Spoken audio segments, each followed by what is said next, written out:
Buenas, corillo de Curiosidad Científica, aquí Agustín Valenzuela, su host, el host de Curiosidad Científica.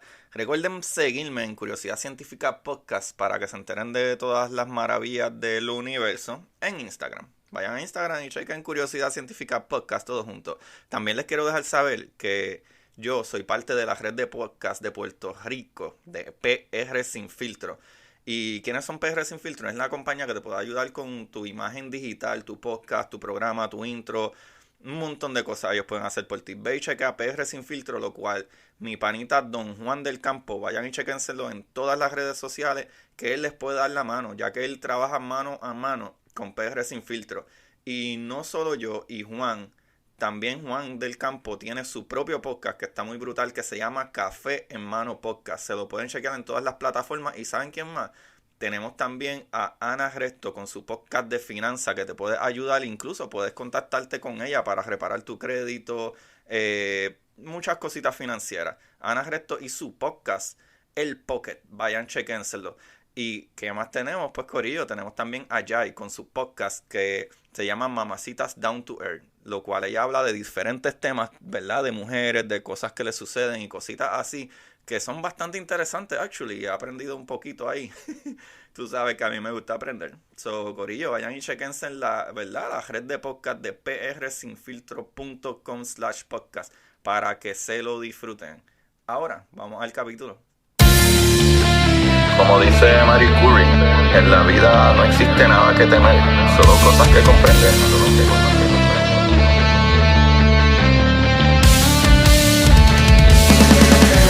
Recuerden, corillo, buscar la manera de aprender que más le divierta.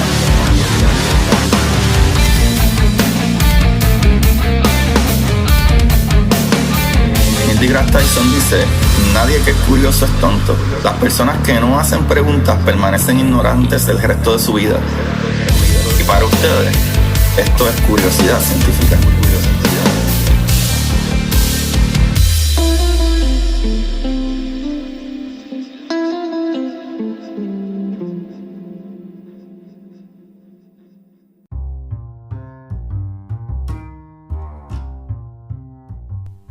Buenas, corillo, Curiosidad Científica, bienvenidos otro día más a un programa maravilloso donde van a aprender un poquito más de ciencia, cosas maravillosas del universo y todas esas cosas así. Que ya ustedes saben, me pueden seguir en Curiosidad Científica Podcast para que se enteren de las maravillas del universo. Cosas tan maravillosas como este fin de semana estuvo maravilloso, que el sábado fue el despegue del Falcon 9, que bueno, los que me siguen tienen que haberse dado cuenta que desde el miércoles pasado estoy molestando con esto. En el capítulo del jueves lo repetí y seguimos con eso.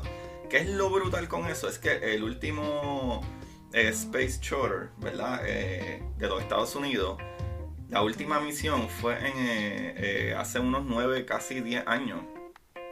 Fue la última misión que una nave de Estados Unidos, un shuttle de Estados Unidos, llevaba astronautas desde Estados Unidos al espacio. Todas estas otras misiones, ustedes dirán, pero ¿y entonces cómo es que han llegado allá arriba los astronautas y todo eso, los cosmonautas y etcétera? Pues, corillo, las naves de Rusia llamadas Soyuz, y Soyuz ha sido la que nos ha transportado, nos ha llevado hacia allá al espacio por estos últimos años, casi una década. Pero corillo, qué éxito más brutal. Yo estuve tan emocionado. Los que siguen mi página vieron que yo transmití más o menos en vivo, como pude. Fue algo medio vago porque fue que me puse a grabar desde mi celular directamente al televisor que estaba viendo, pero creo que como quiera se veía bastante bien. Pero pues decidí última hora como de déjame ponerlo para aquellos que en verdad a lo mejor están, no sé, en algún otro lado y quieren mirar. Pero igual por lo menos ahí hay un poquito de documentación de lo mismo, de cuando el Falcon 9 despegó, ¿verdad? Con la nave Dragon, la Dragon X, que está súper brutal y bonita. Todo fue un éxito. Los videos están súper brutales. De toda esta información se pueden enterar en mi página de Instagram de Curiosidad Científica Podcast para que vean todas esas cosas maravillosas. En el día de hoy, el sábado fue el despegue, fue un éxito. Falcon 9 volvió a aterrizar. Por si no lo sabían, esa era una de las cosas importantes, que la Falcon 9 volviera a aterrizar. Y se logró. La Falcon 9 volvió a aterrizar. El despegue fue un éxito. Llegamos ¿verdad?, a la órbita de la Tierra. El viaje después por unas 18-19 horas hasta llegar a la Estación Espacial Internacional, donde también lograron ponerse en el puerto, ¿verdad?, sin problemas alguno. Incluso la misión se estipulaba que iba a durar otras 19 horas y se hizo un poco menos de 19 horas. Fue un éxito total. Estábamos maravillados con SpaceX, Falcon 9 y Dragon, la nueva cápsula, ¿verdad?, de una compañía, la primera cápsula de una compañía privada, la primera nave de una compañía privada que envía humanos, ¿verdad?, astronautas al espacio. Eso está súper brutal, corillo. Pero el día de hoy, algo súper maravilloso. Hoy vamos a hablar un poquito de las partículas virtuales. Quiero hablar de este tema porque he hablado anteriormente en capítulos sobre los hoyos negros, sobre la radiación de Hawking. He hablado de todas esas cositas y no se entiende muy bien como que el por qué es que esa radiación funciona así. Y es que hay unas partículas que se llaman partículas virtuales, que están basadas en el principio de incerteza o incertidumbre de Heisenberg. En 1927 Heisenberg anunció una propiedad fundamental de la mecánica cuántica que dice que es imposible medir en forma exacta ambos, ¿verdad?, la posición de una partícula y su ímpetu. Cuando mayor sea la precisión ¿verdad?, con que determinamos una, menos sabremos de la otra partícula. ¿Verdad? Esto es llamado el principio de incerteza de Heisenberg, el principio de incertidumbre de Heisenberg. Lo que significa que la incertidumbre de la posición, pongamos que X, multiplicada por la incertidumbre en el momento, digamos que es P, es mayor o igual que una constante, ¿verdad? Que la constante sería H, barra dividida por 2. Las multiplicaciones siempre al cuadrado. O sea, este principio puede también ser descrito en términos de energía y tiempo. Significa que la incertidumbre de la energía de una partícula multiplicada por la incertidumbre del tiempo es mayor o igual que una constante al cuadrado. Así, para un tiempo muy corto, la incertidumbre en la energía puede ser grande. Esto permite introducir la idea de las partículas virtuales. Aquí vamos a hablar de las partículas virtuales. Cuando hablamos de partículas virtuales pensamos en algo como medio computarizado, pero la palabra virtual yo creo que debemos de traducirlo un poquito a algo que no es totalmente real. Pero en el mundo de la física, cuando hablamos de algo que no es totalmente real, lo que queremos decir es que, por ejemplo, está la partícula, que las partículas normales, ¿verdad?, los quarks, electrones, protones, y están estas partículas que son casi partículas, no son completamente partículas, pero hay maneras en que se podrían convertir en partículas. Pero también de eso se trata un poquito la incertidumbre de Heisenberg, porque básicamente el espacio nunca está completamente vacío. Debería de haber alguna energía o debería de haber algo, y el espacio está lleno de campos, ¿verdad? Campos electromagnéticos, campos como el de Higgs y etcétera, cositas así. Y esos campos no necesariamente están completamente vacíos, pero estas partículas virtuales usualmente nacen en esos campos vacíos, donde de la nada se pueden crear partículas virtuales. Partículas son casi partículas, pero no llegan a complementarse, ¿verdad?, a lograrse completamente, y se desparce. Y esa energía que habían tomado para crear esas partículas se suelta al espacio. Y con eso dicho, ahí está, ¿verdad?, que hay mucho decaimiento y aniquilaciones, ¿verdad?, de estas partículas. Una partícula decae, ¿verdad?, como que se va deshaciendo, va perdiendo esa energía hacia una partícula portadora de fuerza, como sería los fotones, de muy alta energía, que casi inmediatamente vuelve a decaer hacia una partícula de baja energía. Estas partículas de alta energía y corta vida son partículas virtuales. Y ya verán por qué, para que entiendan después un poquito más lo de la radiación de Hawking y lo que sucede en los hoyos negros. Porque es lo que se supone que veamos esa energía y esas partículas. La conservación de la energía parece ser violada por la existencia de estas partículas, ¿verdad? Muy energéticas, que solo existen por un corto tiempo. Sin embargo, de acuerdo al principio mencionado de Heisenberg, si el tiempo de un proceso es extremadamente corto, entonces la incertidumbre permitida en la energía puede ser muy grande. De este modo, debido al principio de incerteza de Heisenberg, estas partículas portadoras de fuerza de muy alta energía pueden existir con tal que sean de corta vida. ¿Sabes si esto funciona así realmente? No hay pruebas de esto realmente. En 2017 se hicieron unos experimentos, pero vamos a hablar de eso un poquito después, ¿verdad? En cierto sentido, ellas escapan de la realidad.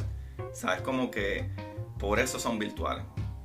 En el proceso en que esas partículas se están convirtiendo en algo que podría ser una partícula, están cogiendo esa energía y transformándola, dejan de ser inmediatamente. La línea básica es que la energía se conserva. Esa es otra de las cositas muy importantes, ¿verdad? De acuerdo a lo que ya conocemos por Einstein, de que, ¿verdad? E igual mc squared, ¿verdad? Que la energía es igual a la materia multiplicada por la velocidad al cuadrado. O sea que nosotros no podemos crear nueva materia ni podemos destruirla. Lo que se hace en la materia es que se transforma, lo que es energía se convierte en materia, la materia se convierte en energía. Básicamente, ¿verdad? Ese principio de que la energía se conserva. O sea, la energía de la partícula que decae inicialmente y la energía de los productos finales del decaimiento son iguales. O sea, las partículas virtuales existen por un tiempo tan corto que ellos no pueden ser observadas. Por eso es que son esas cositas así. O sea, muchos procesos entre partículas fundamentales están mediados por partículas portadoras virtuales. Por ejemplo, el decaimiento beta del neutrón y la producción de partículas en canto, o el decaimiento de una partícula, ¿verdad? Eta C, ¿sabes? Y etcétera. Que eso es lo que sucede en el centro del núcleo, ¿verdad? Que se acuerdan, en el centro del núcleo hay una fuerza llamada la fuerza nuclear débil, y esa fuerza nuclear débil es la que hace el decaimiento de las partículas W, C y fotones, básicamente. Pero realmente las partículas WC son las que decaen, o, ¿verdad? Van descargando esa energía, que por eso es que se entiende hoy en día que incluso la energía débil se le llama electroweak. O sea, como la energía nuclear débil es la electroweak, ¿sabes? La energía débil, porque está descargando energía electromagnética de otra forma, y eso está súper interesante. Ahora, aquí hay un par de cositas que están súper brillantes de esto, que me gusta mucho, ¿verdad? Esta expresión se puede interpretar en el sentido de un par de objetos, ¿verdad? Cada uno de ellos con energía puede aparecer espontáneamente a partir del vacío. Como dije, el vacío en el espacio no es realmente vacío completamente, y eso es súper interesante, ¿sabes? Que nosotros llamamos el vacuum space, el vacío del espacio, pero siempre hay algo ahí, hay unos campos, hay unos fields en el espacio, y se podrían crear del espacio, del vacío, se podrían crear estas partículas, ¿verdad? Que se les dice virtuales, porque ni duran mucho tiempo. Pero hay unos casos en que sí, esas partículas podrían convertirse en partículas reales, y eso está súper brutal, ¿sabes? Pero vamos acá primero. Estos pares, ¿verdad? De objetos se llaman partículas virtuales ya, como les dije, pero una de esas partículas es siempre materia y la otra antimateria. O sea, esta es una de las probabilidades, no todas, pero de las maneras en que los científicos quieren explicar esto, es una de ellas. Que incluso hay un diagrama de Feynman que explica esto, que es el electrón y el positrón. Ese es el diagrama de Feynman, es basado en esto, básicamente. O sea, una de esas partículas siempre de materia y otra antimateria. Y su duración, de acuerdo con este principio, es ridículamente pequeño, que eso fue lo que les dije ya. Por ejemplo, un electrón virtual duraría, ¿sabes? 1.3 por 10 a la ¿verdad? A la negativo 21 segundos. O sea, es eso básicamente, ¿verdad? El 1.3 por 10 a la negativo 21 segundos para que tengan una idea del tiempo que dura, es poco más de 1.000.000.000.000.000 de segundo. Esto está ridículo. No dura nada, corillo. Dura 1.000.000.000.000.000 de un segundo. O sea, pongo un punto y 1.000.000.000.000 de cero antes de que complete un segundo. O sea que es algo súper ridículamente rápido. Por eso es que ni se le reconoce como una partícula. ¿Sabes?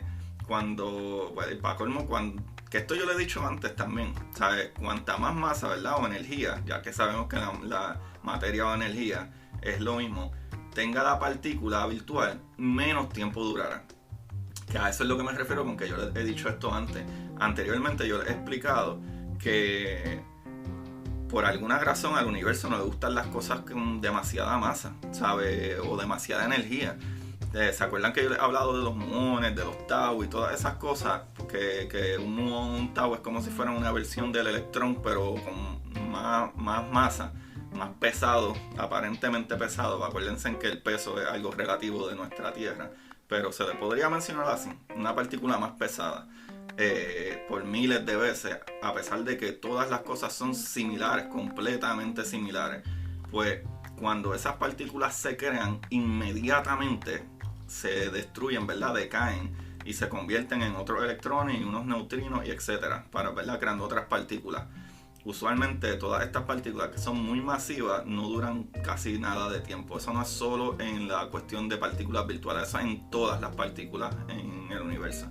Y eso está súper brutal. Pero al cabo de ese tiempo, las dos partículas se aniquilarán, ¿verdad? Mutuamente y desaparecerán. Si es que estamos hablando, como dije ya, no se me pierdan, de las partículas, ¿verdad? Virtuales creadas por electrones, ¿verdad? Y positrones, que es materia y antimateria. Son partículas de materia y antimateria. Pero debido a su corta duración, la existencia de las partículas virtuales no ha podido ser comprobada experimentalmente. Y eso es bien interesante porque eso está bastante basado con la radiación de Hawking. Y sabemos ya, porque el artículo más reciente que encontré de esto fue como en el 2018, pero sabemos que en el 2019 vimos la primera fotografía de un hoyo negro. Y yo entiendo que es por parte de, ¿verdad? De número uno, ese hoyo negro estaba consumiendo materia en el momento y en ese disco de acreción se veía esos colores de la materia, ¿verdad? Orbitando ese punto del hoyo negro, esa singularidad. Y número dos, a mi entender, es que también era parte de uno poder ver la temperatura o ver cuando un hoyo negro está soltando materia o energía. Y eso es algo súper interesante porque anteriormente yo he explicado la radiación de Hawking y qué sucede, incluso hace varios capítulos, 2-3 capítulos atrás, que estuvimos discutiendo casi todo lo que pudimos de los hoyos negros.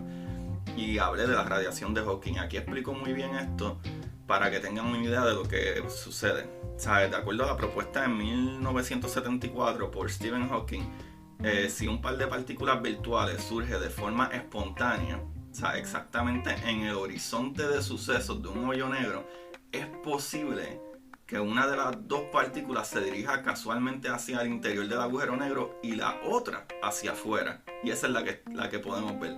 Que les expliqué que en ese caso, como la gravedad es tan fuerte, podría ser que estas partículas, por esa fuerza que están adquiriendo, esa presión de la gravedad, se conviertan en partículas reales, las cuales igual se tienen que destruir una a la otra, ¿verdad? Un positrón y un electrón, y una cae adentro y la otra escapa. De ahí es basada ¿verdad? Esta teoría de Hawking, de la radiación de Hawking. Y esto está súper brutal, súper brutal.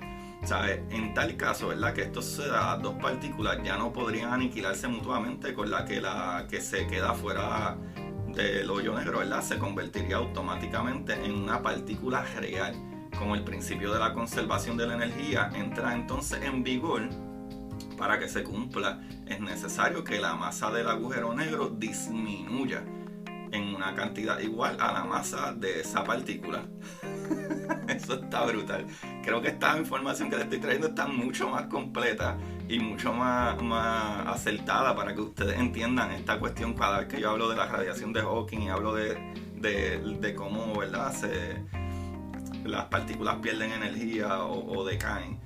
Y aquí explica bien como tal qué es lo que sucede con la radiación de Hawking. Como este proceso se repetiría muchas veces a lo largo de miles de millones de años, escuchen bien, miles de millones de años, a la larga, ¿verdad? Un agujero negro no duraría para siempre, sino que acabaría evaporándose por completo. Pero una vez más, esto no es algo, para que ustedes sepan, como ya les dije, son partículas virtuales. Número uno, las partículas son ridículamente microscópicas. La energía que esos hoyos negros están perdiendo es muy mínima y tardaría muchísimos miles de millones de años o billones, y si no me equivoco, años Google, en que en verdad un hoyo negro se evapore. Pero hoyos negros más pequeños, ¿verdad? Se evaporarían mucho más rápido. Por eso es que en la gente del CERN o del Large Hadron Collider, ¿verdad?, el colisionador de partículas, no tienen preocupación de que ¿verdad? No tienen preocupación de que esos hoyos negros que pudieran crearse en el Large Hadron Collider fueran a ser un problema, porque al instante que se crean por esas colisiones desaparecerían por ¿verdad?, por este efecto de Hawking, de la radiación de Hawking, porque no tienen casi energía o materia para mantenerse y la estuvieran perdiendo instantáneamente. Otro efecto donde podríamos, ese fue un efecto donde podríamos ver las partículas virtuales en cómo funcionarían y cómo se podrían crear o dar. Y el otro efecto es un efecto que se llama Unruh. El efecto Unruh, que es UNRUH, propuesto también en los años 70 por el canadiense William Unruh, consiste que un objeto, por ejemplo una nave espacial, que se mueva por el espacio con la velocidad creciente, movimiento, ¿verdad?, acelerado, irá barriendo los pares de partículas virtuales que surgen, ¿verdad?, espontáneamente delante de ella, ¿verdad?, delante de la nave, separándola y convirtiéndola en partículas reales, con lo que la temperatura del vacío aumentaría, que esa es la parte de la temperatura de Hawking, lo que el Paul dijo: estos hoyos no pueden ser tan negros como son, porque si irradian tienen que tener una temperatura que podemos ver como cuerpo, ¿verdad? Todos los cuerpos, todo lo que tiene una energía, no importa lo que sea, por más pequeño y más que lejos que esté en el espacio, si todavía tiene algo de energía va a tener una temperatura, y eso está súper brillante, ¿verdad? Ese es desde el punto de vista de William Unruh. Pero claro, el fenómeno es muy extremo y solo sería, ¿verdad?, perceptible para aceleraciones trillones de veces mayores que la aceleración de la gravedad de la superficie de la Tierra. O sea que eso, so far, ojalá logremos algún día viajar a esa velocidad para ver si, qué sé yo, nos toma 10 años ir ahí a la estrella más cercana y visitar a nuestros primos interestelares. Si es que sucede. Pero por lo que no podemos temer, ¿verdad? Que no debemos temer, es que afecte a nuestras naves espaciales en un futuro previsible. Pero anyway, resulta por tanto que los efectos mencionados están fuera de nuestro alcance ahora mismo, por lo menos para el tiempo de estos artículos que encontré, ya que, como dije, en el 2019 tomamos la foto del hoyo negro y pienso que fue porque ese hoyo negro estaba consumiendo materia, no necesariamente la radiación de Hawking, pero la radiación de Hawking, de acuerdo a sus cálculos que han sido revisados un montón de veces, esto debería funcionar de esta manera, estas partículas virtuales, lo cual también, hablando con Daniel Whiteson, que era un físico de partículas, él explicó que sí, que estas partículas virtuales son partículas que ellos mismos han creado, pero son partículas que no duran nada, por eso no se les llaman partículas. Básicamente esas partículas sí existen, sí deberían de estar ahí, de acuerdo a lo que estudios y otros físicos dicen y de acuerdo a los cálculos matemáticos. Y hay una cosita más, es que un equipo canadiense ha tratado de simular la radiación de Hawking provocando ondas en la superficie del agua que se comporten, ¿verdad?, de forma análoga en cierto sentido, ¿verdad?, como un agujero negro. La idea que se debe precisamente a William Unruh se basa en que las ecuaciones que rigen el movimiento de los fluidos se parecen a las que gobiernan los campos gravitatorios alrededor de los agujeros negros, ¿verdad? Manipulando esas ondas, Unruh y su equipo crearon el equivalente hidráulico a un horizonte de sucesos y provocando la aparición de pared de ondas fluidas en dicho horizonte. Generaron algo semejante a la radiación de Hawking, ¿verdad? Pero esto, ¿verdad?, en la revista Science News se hizo eco de esto en diciembre del 2010. Pero, ok, estamos en 2020, pero hay un estudio más reciente de un equipo israelí, que eso fue para 2017, que ha simulado el efecto Unruh con ondas provocadas en la superficie del agua. Cálculo como serían vistas por un supuesto observador que se moviera con gran aceleración por entre dicha onda.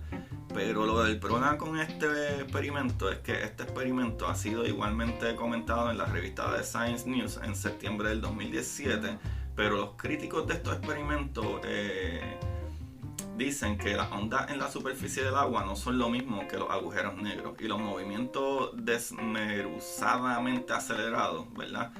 Y que por mucho que las ecuaciones sean parecidas, las situaciones comparadas no tienen, ¿verdad?, que ser o por ser las mismas. También se ha dicho que el experimento israelí ni siquiera ha simulado la aceleración, simplemente ha calculado cómo podrían verse las ondas que han provocado en el agua, y si el observador, ¿verdad?, se moviera aceleradamente, pues por último ambos efectos se apoyan de la mecánica cuántica, mientras que su simulación en el agua es puramente clásica, ¿sabe? Para entender las partículas, por si no entendieron esta parte, para entender las partículas virtuales tú tienes que bregar con mecánica cuántica, física cuántica, ¿sabes? La física de cuantos, de algo microscópico, ¿sabes? 10 a la negativo 23 o más pequeño, o sea, partículas ridículas, ridículamente pequeñas, ¿sabes? Para que tengan una idea, hay como, si no me equivoco, trillones de átomos en una célula. Un átomo tiene, ¿verdad?, electrones, protones y neutrones, que son partículas más pequeñas que el mismo átomo. Crear estos medio proyectos a un nivel macro es bien difícil que sea cierto a nivel micro, porque ese siempre ha sido el problema con la física clásica y la mecánica cuántica, que las dos prueban ser correctas, pero cuando las unes no hacen sentido una con otra, porque la física clásica no le gusta cómo funciona la mecánica cuántica, y eso está súper brutal y eso es algo maravilloso. Pero corillo, el día de hoy por lo menos ya tienen el entendimiento, corillo, ya tienen la idea, ya ustedes saben qué es la que hay, mi gente bella y hermosa, ¿verdad?, de qué son partículas virtuales. En resumen, partículas virtuales son partículas que en el vacío se crean y no son completamente partículas reales, sino partículas que son casi reales, pero no llegan a tener la misma energía o la misma masa de partículas reales, y desaparecen en un tiempo ridículo, ¿sabes? De 1.3 segundos, eso se multiplicaría por 10 a la negativo 20 y pico, ¿sabes? O sea, 1.000 millones de segundos, de microsegundos, ¿sabes? De un segundo, algo ridículamente rápido. Por eso es que no se entienden como partículas reales y se entienden como partículas virtuales. Pero estas partículas virtuales, hay diferentes efectos que pudieran surgir físicamente que las convertirían en partículas reales y no virtuales, como ¿verdad?, la gravedad de un hoyo negro, que crearía que una partícula ¿verdad?, una partícula virtual que se esté creando en el horizonte de eventos de un hoyo negro, podría ser que una de estas partículas esté dentro, ¿verdad?, una partícula ¿verdad?, de materia y una partícula de antimateria, y por los efectos de la gravedad, una de ellas convirtiéndose en partícula real, escape de ese hoyo negro, ¿sabes? Dando espacio a la conservación de energía, ¿verdad? Y la incertidumbre, ¿sabes?, en la energía de partículas multiplicada por la incertidumbre del tiempo. y eso está súper maravillosamente bonito. Mi gente, espero que les haya gustado eso, y esta información nuevamente la saqué de particleadventure.org, también una universidad, Asociación Española de Comunicación Científica, y de enroquedeciencia.blogspot. Y ¿dónde está? saberespráctico.com, mi gente maravillosa. Eso ahí lo tienen. Espero que les haya gustado el día de hoy y el librito de hoy. No sé dónde lo tengo, pero corillo, coméntenme. Bueno, ustedes saben que les voy a dejar un libro así. Les voy a dejar un librito así. Y se llama A Brief History of Time, de Stephen Hawking. Léanse ese librito, es bastante básico para que empiecen a entender cómo funciona, ¿verdad? Cosas físicas. Y un libro bien corto también, yo creo que no tiene ni 200 páginas. Y es súper chévere para introducirse en este de la física. A Brief History of Time, de Stephen Hawking. Y espero que se lo disfruten. Recuerden, mi gente, darle share, darle like. Si estos capítulos les gustan, ayúdenme por favor compartiéndolo y denle un rating. Y los que quieran apoyar mucho más para mejor equipo para poder seguir estos capítulos, pueden ir al link de mi página de Anchor y pues pueden aportar lo que ustedes quieran ahí. Y les agradeceré un montón, de verdad. Muchas gracias por todo ¿verdad? Las personas que me siguen escuchando. Creo que esta información está súper brutal, súper bonita y súper fácil de entender después que uno la traduce, como yo digo, como arroz con pollo. Algo más sencillo, sin tanta palabrería demasiado científica. Y pues yo les explico las cosas que sean muy científicas. Les digo, mira, esto es lo que significa esto, más nada. Para que todos estemos en la misma página. Corillo, los quiero un montón, les agradezco mucho. Sigan dándole duro a la información. Y voy a hacer una recomendación hoy, que es algo que casi nunca hago. Y creo que pues les quiero recomendar que por lo menos se lean un libro al año. Escojan un libro, no importa que el libro tenga 20 páginas. Lancen algún libro al año. El sentido ¿verdad? De accomplishment, de que completaron algo, es tan nice cada vez que uno termina algo, no importa lo que sea. Y creo que la lectura es algo que hace y ayuda mucho con la psicología, que la necesitamos hoy en día más que nunca con las cosas que siguen sucediendo. Es bien difícil comentar sobre las cosas que siguen pasando día a día y no entiendo por qué todavía, o sea, sí puedo explicar por qué, pero no entiendo por qué todavía el sol de hoy y las cosas que suceden son así, cuando simple y sencillamente todos somos polvo de estrella, ¿sabes? Todos salimos de la misma explosión de una supernova hace billones de años y todos somos la misma materia y somos la misma raza. No sé por qué es tan difícil. La gente, cuando tú hablas de a lo mejor unos perritos, todos son perritos, ¿sabes? No importa la raza que sea, son perritos y uno los quiere. No importa si es grande, si es chiquito, si tiene manchas, si no, son perritos. Igual que son los árboles. Ay, mira qué bonitos todos esos árboles. No le da mucha importancia si es un árbol de roble, si es un árbol de parcha, un árbol de aguacate o qué sé yo. Son árboles, ¿sabes? No sé por qué nosotros, a los humanos, simple y sencillamente le ponemos algo extra, como si fuéramos tan especiales. Y es increíble saber lo débil, lo frágiles que somos, que lo vemos día a día, y al mismo tiempo somos tan abruptos. Y pues eso me apena un poquito. No quería ni hablar de esto, pero pues me llegué ahí, pero era nada más y simple y sencillamente por el punto de que, mano, leanse algún libro, de lo que sea, aunque tenga 100 páginas y les tome el tiempo que sea, pero dediquen aunque sea 1 hora a la semana a sentarse y leerse un libro.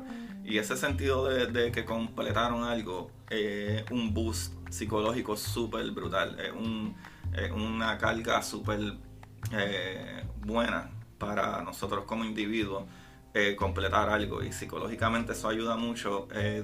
Escojan un librito, siéntense con alguna amistad y háblenle de ese libro, háblenle de lo que aprendieron, y creo que eso atrae más gente a entender cómo podemos ser mejores personas, no importa lo que sea.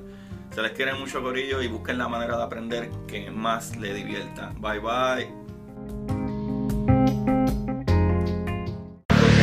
Y para ustedes, Esto es Curiosidad Científica.